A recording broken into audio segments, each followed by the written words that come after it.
So what's going on and where have we been? Well, welcome to the Front Garden Farm. My name's Hannah and today I'm going to give you a bit of an update and a tour around our garden. So you may have noticed that we haven't been on YouTube for about a year, maybe a little bit over a year now. And that's because life got pretty busy and we just needed to take a step back and focus on the day-to-day things that we had to get done and all sorts of things going on, lots of visitors coming and going. Another major reason actually as to why we stopped doing videos is because my laptop broke and I wasn't able to do the editing.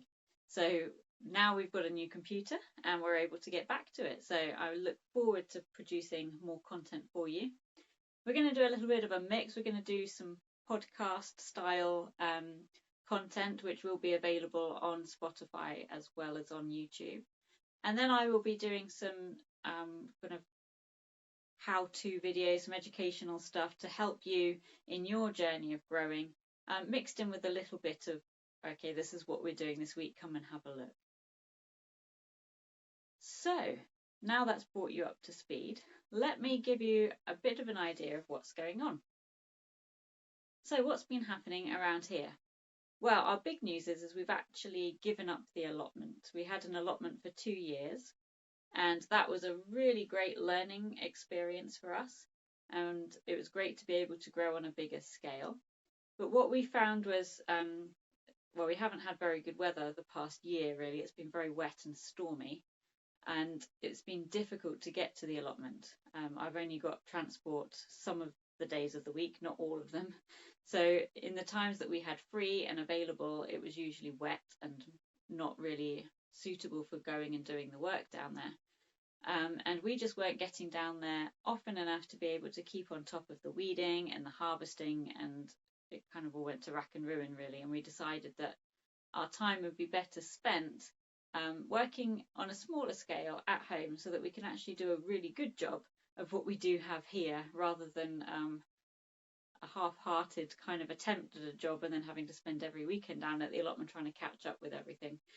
So yeah, the allotment is behind us now, and we can take all of our experience and things learned from that and put it to work in our garden. So we've actually had the opportunity now to build some raised beds in our garden. So we've got a small area out the back where we've got some raised beds, and we've started planting some things in there. And we've got plans to put in one more raised bed. We don't have the area quite finished off yet, but that's a work in progress. So I'll give you a look around. This is our raised bed area at the back here. And we've got some garlics growing. We planted these in the autumn. We've got 2 different types of garlics. We've got a extra early white in this back bed. Now I have a feeling that the wet weather is possibly causing a problem with these garlics, because as you can see, the tips here are yellowing. So I wonder if there's a bit of rotting going on. We'll have to wait and see when harvest time comes, but fingers crossed everything's okay. But these are looking a little bit brown on the top for this time of year, because they shouldn't be harvested until May. The front bed here, we've got peas. Again, they've been hit quite heavily by slugs, as you can see. And we've got some garlic growing behind them in the same bed. And this is a different variety of garlic. This is Blushing Beauty, which has got a kind of a red tinge to it. And it's harvested slightly later than the extra early white. Okay, moving across. Here we've got a bed that is empty at the moment. This is a fairly new bed that we're getting established. Now what we've done is we've basically dumped all of our rabbit waste into this bed, and then we had a bit of compost that we made last year, and we've put that on the top to hopefully get everything breaking down. And we will finish this bed off by adding some extra, probably shop bought compost on the top, just to finish the bed off. So it is a kind of a compost heap, and we've done it this way to actually save us money, because filling a bed of this size with topsoil or compost that we buy in would cost a huge amount of money. So we're making use of the waste that we have available, and we have plenty of it, to kind of create our own compost, our own soil in this bed. Now, the only downside to doing it like this is it does reduce down quite a lot. So we're like with the garlic that we've planted it into beds that are made in a similar way, and it does reduce down in size. So we are going to just keep adding more organic matter, more compost each season. That's going to feed the soil and help with the growing of the vegetables, and also it's just going to raise up the volume of the bed each time a little bit. So that's the downside to using a whole load of compost as opposed to using soil, which would obviously not shrink. Then at the back here we've got a little polytunnel over this bed, and this has got some lettuce growing in it. I say lettuce, it's more greens really. I think we've got rocket, and we've got a couple of different other varieties of things growing in there. I think it's lamb's lettuce actually growing in that bed. It is all planted over to one side because my children helped plant those in. We had them growing in the greenhouse over winter and then planted them out, and of course they can reach from the side there, so that's why it's planted in a bit of an unusual way. Yeah, all of our beds at the back are covered with net or the plastic because we have a lot of squirrels and a lot of pigeons in our garden. So if we don't cover the gardens and protect it in some way, we'll probably lose the crop. Some of you may have seen, if you're on Instagram, you may have seen my pictures of planting out some perennial kale plants, and the very next week they were all completely, I don't know, decimated really. The pigeons had eaten them all down. So we do have an issue with pigeons and squirrels.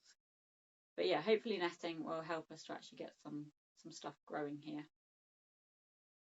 We've also decided to expand into kind of the more pretty parts of our garden, as it were, and grow some perennial vegetables in and around our kind of ornamental beds as well, because to expand the space, make the most of the space. And also I quite enjoy growing perennials. They're a little bit less work obviously than annuals, and are able just to keep coming back year after year. So we've got some perennial kales, we've got some watercress that we've planted in the autumn, so we haven't really harvested any of this yet, but it's just looking like it's starting to get to a stage where this can be harvested, so that's very exciting. And hiding behind all of that, we've got a little spinach plant here. This is a Caucasian spinach. It's a climbing plant and it's a perennial, and again this is a new plant for us, so I'll be excited to see how this turns out. And we've just planted a Babington leek as well, so we've got a few different perennials that we're experimenting with. Also some wild garlic we've planted. We've got a lot of trees lining the back of our garden. They're holly trees. So I'm experimenting with seeing what will grow behind there. We've had a go at planting fruits and things, but it doesn't really get enough sun for it to ripen. I mean, we'll keep trying. The plants are there anyway. We haven't taken them out. We'll see what happens. But we've popped some wild garlic behind there, which is obviously a much more natural kind of environment for that sort of plant. So it's like a forest floor plant, which hopefully will do well under there. So we'll see. Looking a little bit scraggly at the moment because they've only just gone in. Then we've got our rabbits still. We've got some new rabbits. We've got Dutch rabbits, which are a smaller breed. So I'm going to be looking forward to seeing how they do. And for those of you that don't know, we raise meat rabbits, and we've got New Zealand whites, which we've had for a few years now. And I haven't had a harvest off of the Dutch rabbits yet, so I will see how they compare meat-wise and let you know. That will be an interesting project coming up in a few months' time. And we've also recently got some quail. So we hatched out some quail, well, they hatched 2 weeks ago, so they're very new for us. It's another learning experience for us to have a go at raising some quail. We only got 4, So our hatch rate wasn't very good, unfortunately, but we do have 4, and it looks like we've got a mix of males and females, so that's going to be really good going forwards. And we'll probably look to, if we enjoy looking after the quail and get on with caring for them well, then we will probably expand that a little bit. We are hoping to raise them for eggs and have an egg supply. And we chose quail because we wanted something that was small and was going to fit into our garden, and also because we already had a lot of the infrastructure that we would need to look after them, because we can keep them in our large rabbit hutches, and obviously already had that there because we're not using our rabbit hutches as much now. We're trying to keep all the rabbits kind of in the pens and with as much space to roam as possible. So yeah, we are looking into hopefully one day getting some chickens, but we're going to need to invest in housing for them, so that's going to take us a little bit longer. So we thought we'll get started with quail because we've already got a lot of what we need, and we were able to get an incubator and a heat plate from somebody locally second hand, so that didn't cost us too much either, so that was really good. So yeah, lots of new exciting things to do this year. So we're going to be looking at kind of really knuckling down with our growing. We want to increase the amount of herbs we're growing as well. And yeah, just try and grow more at home, looking at doing a few annuals and then increasing, that's the word I'm looking for, increasing the number of perennials and things that we've got about the place too.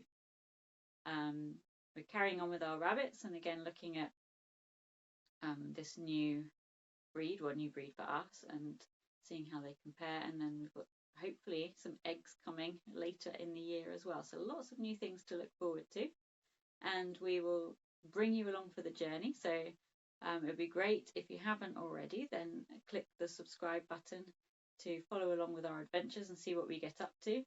I'll also be providing you with information about what we do and how we grow stuff in a relatively small space. We just got a kind of a medium-sized garden here, and we are in the UK. So if that's something that interests you, then yeah, follow along. So I'll leave it there for today. Thank you for watching, and I'll see you next time.